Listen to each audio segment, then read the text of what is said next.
Hello once again, friends, and welcome back to Turn It Around. Today we are on episode 8, and as you can see, we're covering the things love rejects. Again, we are going over 1 Corinthians 13, 4 through 8. Love is patient, love is kind, it does not envy, it does not boast, it is not proud. It does not dishonor others. It is not self-seeking. It is not easily angered. It keeps no record of wrongs. Love does not delight in evil, but rejoices with the truth. It always protects, always trusts, always hopes, always perseveres. Love never fails, but where there are prophecies, they will cease. Where there are tongues, they will be stilled. Where there is knowledge, it will pass away. Excuse me. It does not envy. The Greek word for envy here is the verb zeloo. And then you see my note.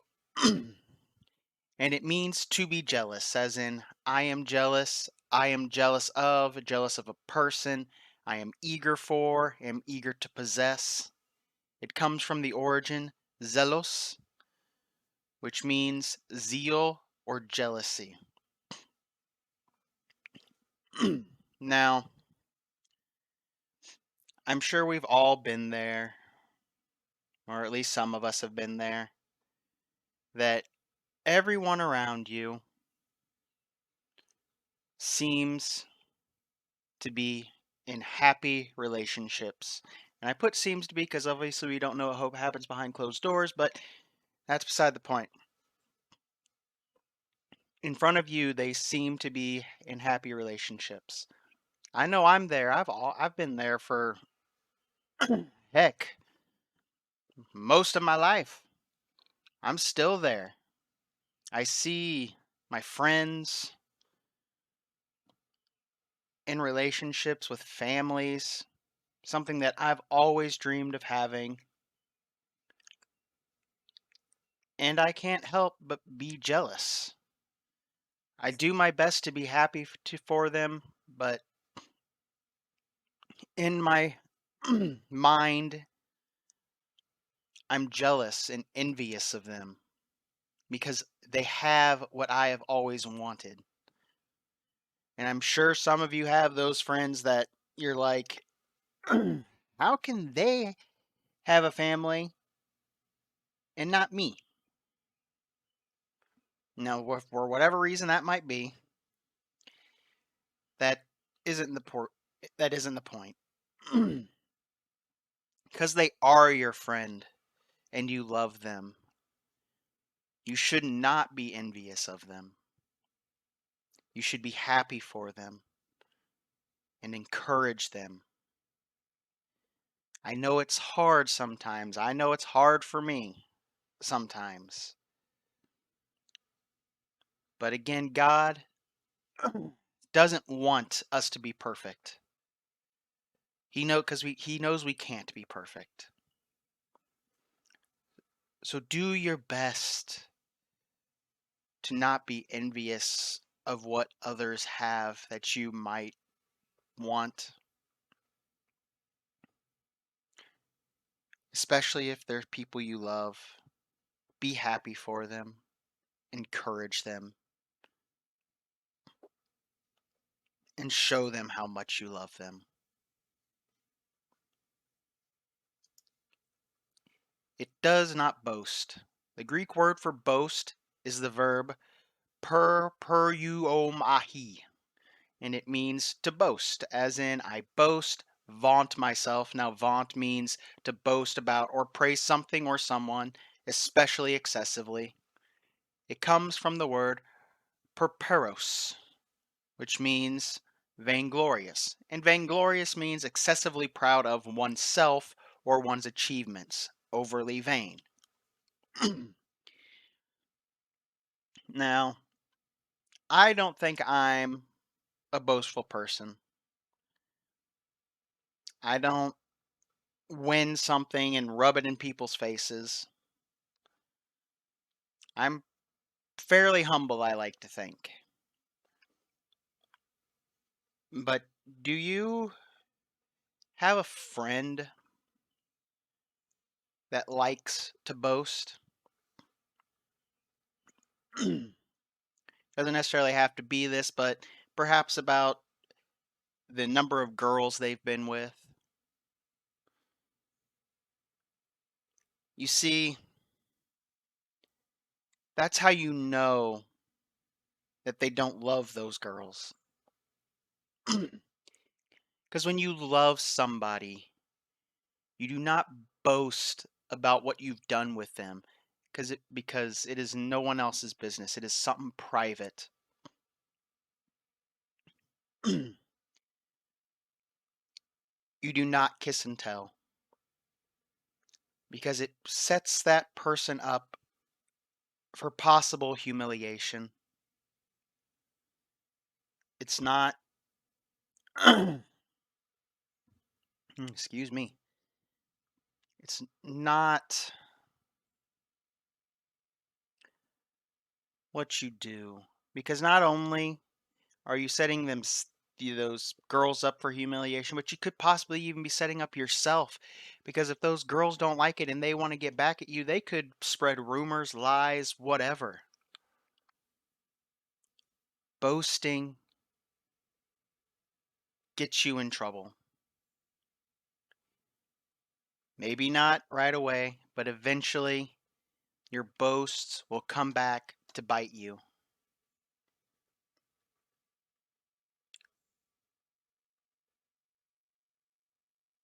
Do not be boastful. It not only hurts those around you, but it hurts yourself. Because love is humble. Love does not need to be boasted about.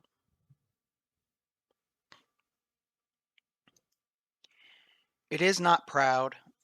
Dang, excuse me. The Greek word for proud is the verb phusio, and it means to puff or blow up, as in I inflate, puff up, I am puffed up, arrogant, proud, and it comes from the word fusa. Again, pride can kind of go into boasting, because those that are overly proud do tend to boast,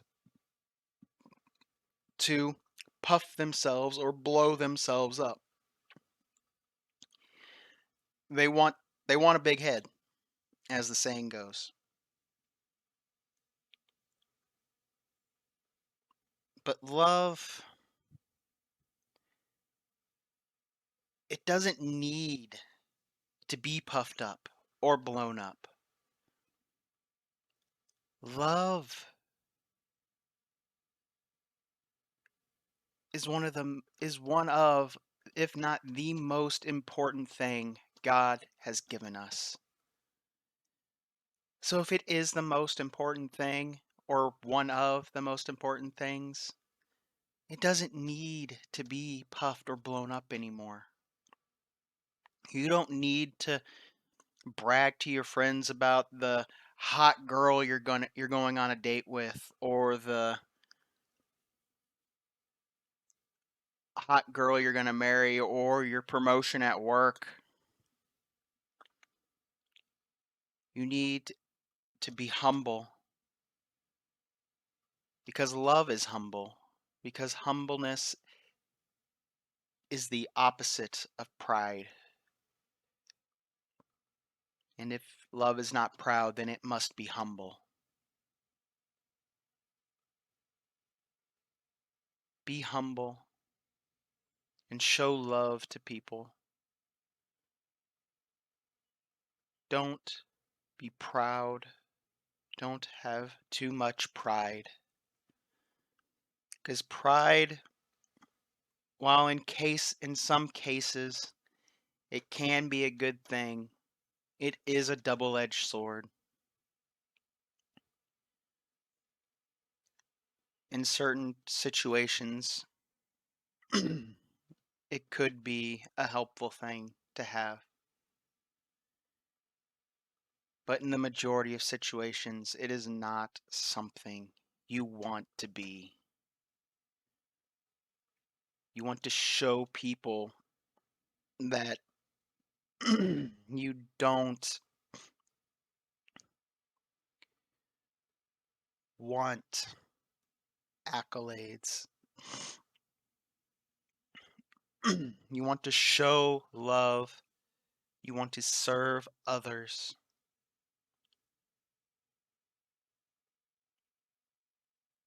Set your pride aside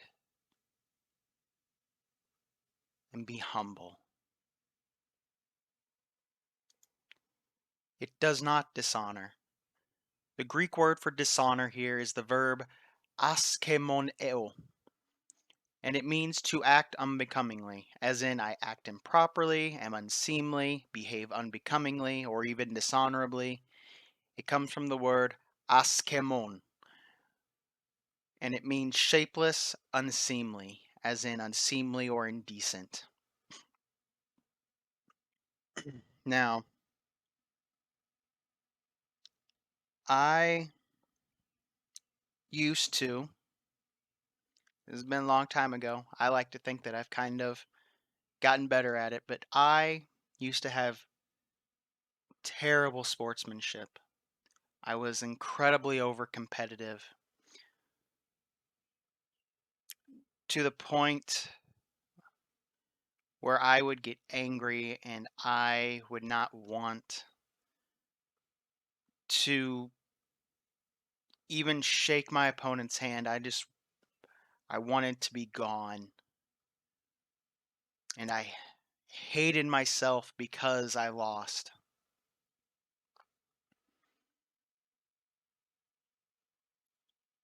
I'm not proud of those times. Even when it happened, after I had calmed down, I was incredibly embarrassed,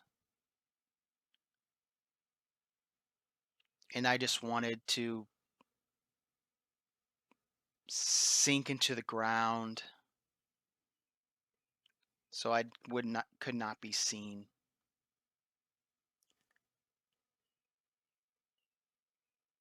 For most people, that's what happens when they act unbecomingly. When they do something in the heat of the moment they know is wrong, but they are so overcome with emotion that they don't care. And then afterwards, they sink into a depressive state. They want to hide and they want to disappear. That is how it was for me. I wanted to disappear.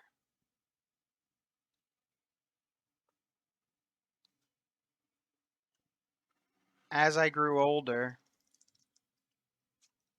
while I am still competitive, I'm not overly competitive. I don't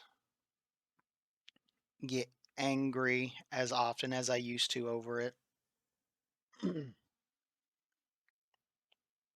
I shake my opponent's hand after I lose. But the thing is, I don't feel like I want to disappear. Well, for a little bit afterwards, I might be a little down because I lost. I don't feel the need or want to disappear for what I have done.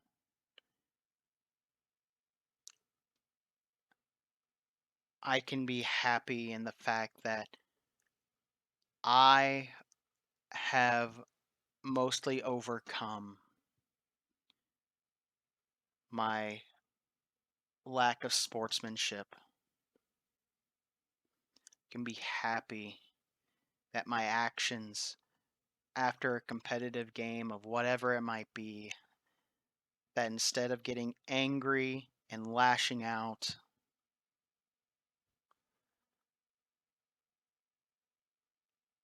I said, "Good game. I'll get you next time, but good game today." That is only one example of acting unbecomingly. There are many more, but that story is mine.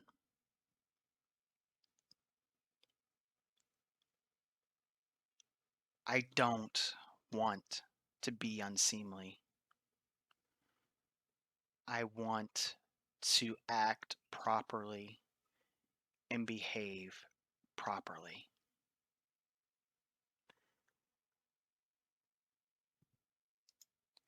It is not self-seeking.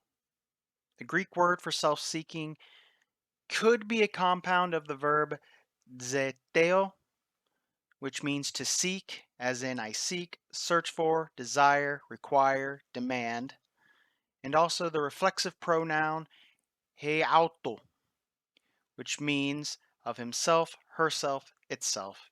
A reflexive pronoun is words like myself, yourself, himself, etc.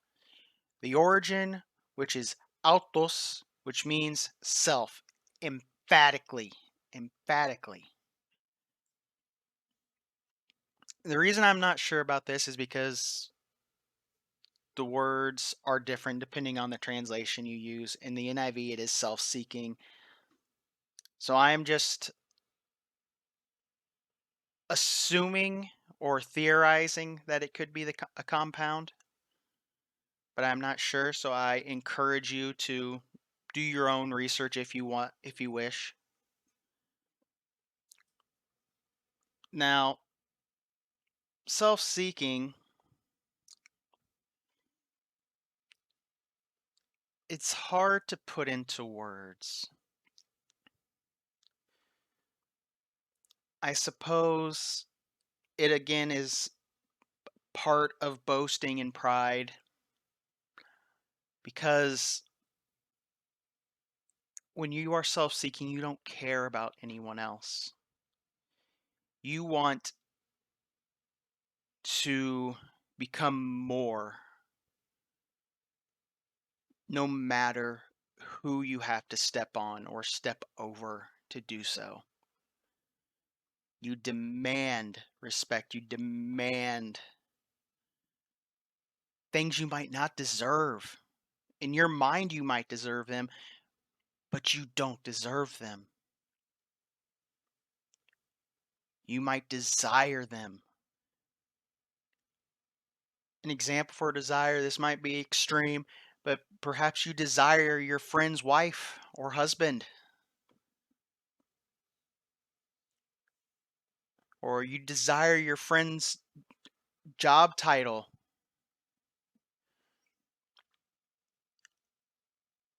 Because it betters yourself. Love betters others, not yourself. If you love people, you better them. And if they love you back, then they better you. Love betters both parties. It doesn't just better the one, it betters both. Love seeks to better others. It wants others to be great. You should want for your friend and their spouse to be happy. Should want for your friend to do well with his job. Because that betters them. It makes them be better people and do better things. Because they want to give what you gave them, which is love, to better others around them.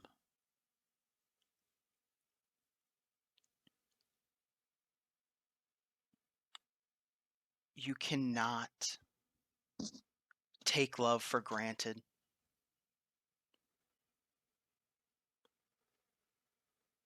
because sometimes love on this earth can disappear for people.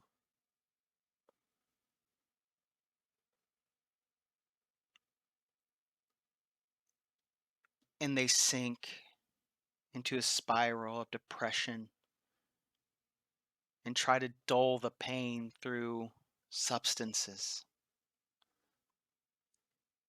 And God forbid they try to end the pain.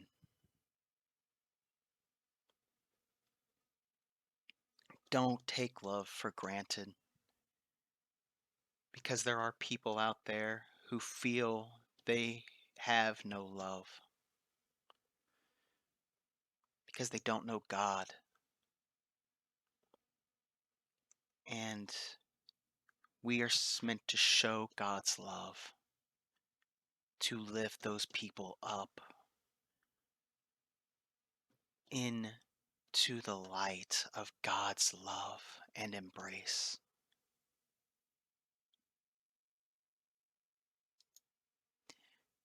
It is not easily angered. The Greek word for angered here is the verb paroxuno, and it means to sharpen, to stimulate, to provoke, as in I arouse in anger, provoke, irritate. It is a compound of para, which means from beside, by the side of, by beside, as in the presence of, and the word oxuno, which means to sharpen. I can only imagine that sharpening used to be a synonym for anger. I don't know how, but that's the only thing that's just what I can assume from this. But anger, we have all felt it. I know I used to have terrible anger management. It was so bad. And this goes also back to my poor sportsmanship. It was so bad that when I lost something, I tried to hurt people. I'm not proud of it. I hated myself for it afterwards. And again, I wanted to disappear. I wanted to fade away. I didn't want to be seen because I was embarrassed because of my outburst. And I hated myself for it.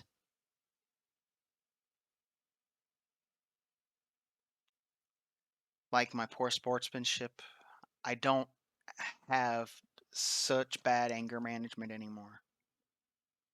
I worked on it because I didn't want to hurt people. I don't want to hurt people. I want to love people. I want to show people the love of God, and that with the love and presence of God in their lives, they can do anything. Anger drives people away. And if you drive people away, then how can you show them the love of God?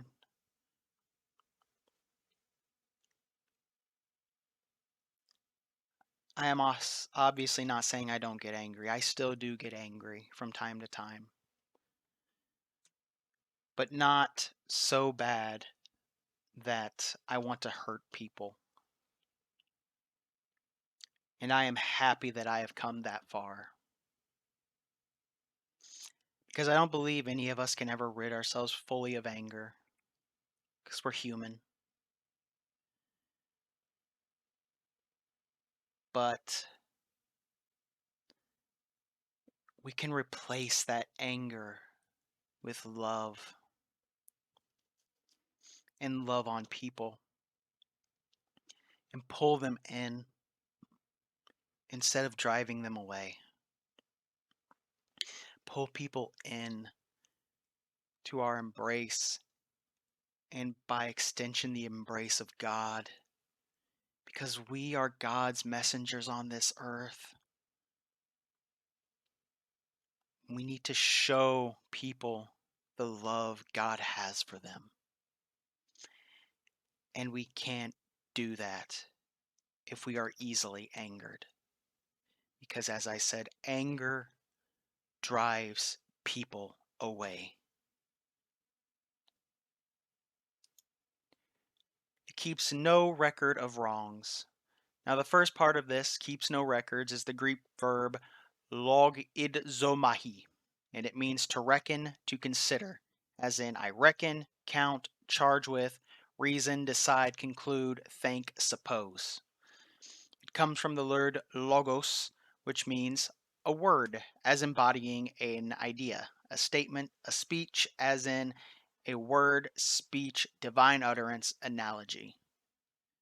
The second part of wrongs is the Greek adjective kakos, which means bad, evil, as in bad, evil, in the widest sense you can think of. Have you ever been bullied, whether in school, at work, or in everyday life, and you resent that bully? I know I did in high school. There was a kid that would not leave me alone, wanted to do nothing other than provoke me and agitate me, to the point where I said something extreme and I got in trouble for it. I resented that person for years. I don't resent them anymore because they're not in my life anymore, so what's the point of holding on to that resentment? I don't even know if they're alive, to be honest, but I would like to hope that if we ever did meet face to face again, that I would forgive them for what they did. And in turn, I'd hope they would forgive me for what I did.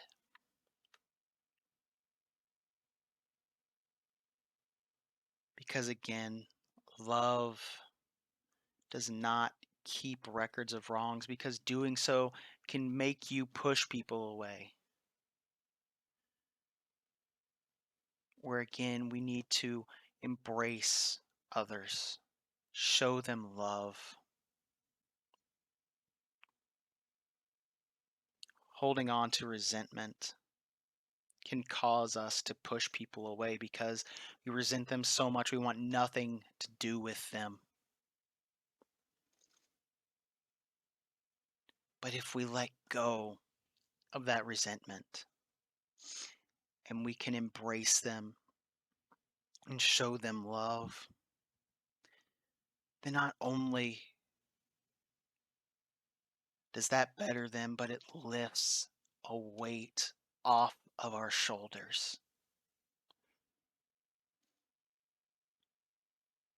Because love is not a burden. Love is a gift. Holding on to resentment is a burden. Let love take that burden away. Does not delight in evil. The first part, delight, is the Greek verb kairo, and it means to rejoice, be glad, as in I rejoice, am glad. The last part, in evil, is the Greek noun adikia, which means injustice, unrighteousness, as in injustice, unrighteousness, hurt. It comes from the word adikos, which means unjust, unrighteous, as in unjust, unrighteous, wicked.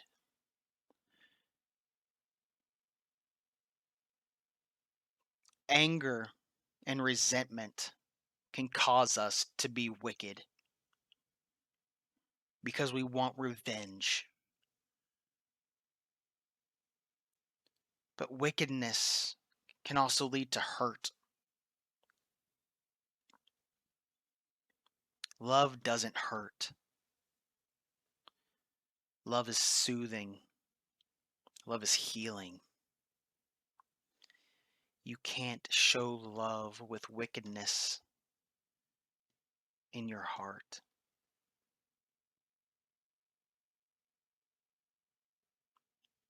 Because whether you mean to or not, that wickedness can come out against the people you want to love and hurt them.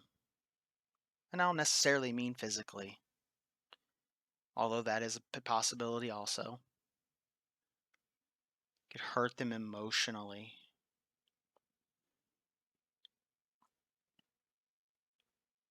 As the old saying goes, wounds heal on the outside.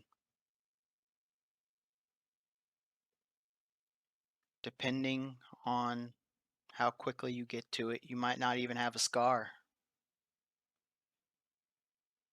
Wounds, emotional wounds, are something that never fully heals. They scar over, and without notice, they can open up again.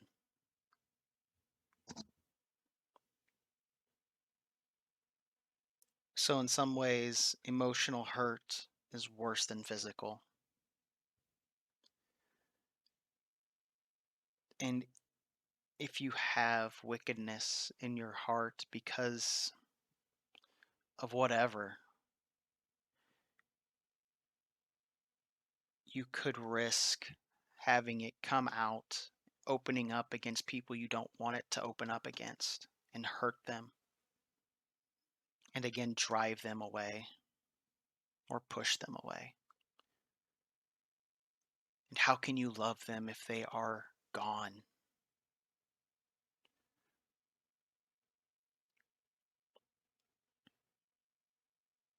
Put aside any resentment or wickedness you might have. Banish it with love, not only for others, but for yourself. Because holding on to those things is painful. Trust me, I know. I've done it.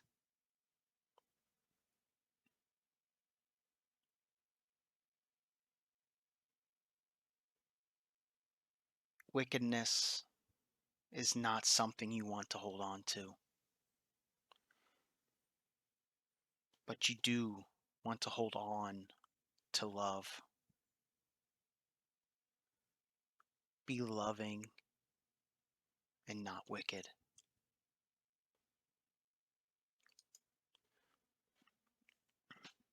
And that is the end of What Love Rejects.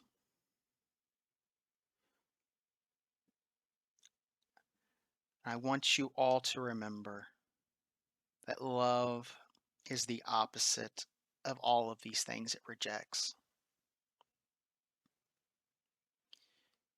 It is humble, it is kind, it is caring. Love banishes evil because evil cannot love. Love can banish any wickedness, any pride, any resentment you might have, and allow you to show love to others and bring them up and build them up. And when they return that love to you, it builds you up.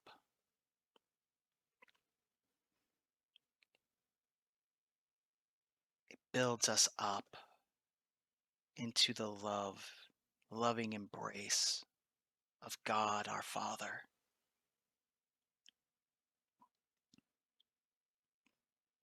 I pray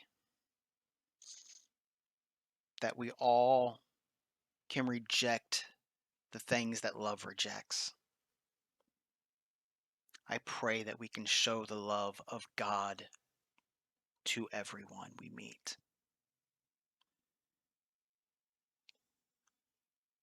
I pray that you would have a wonderful week full of love,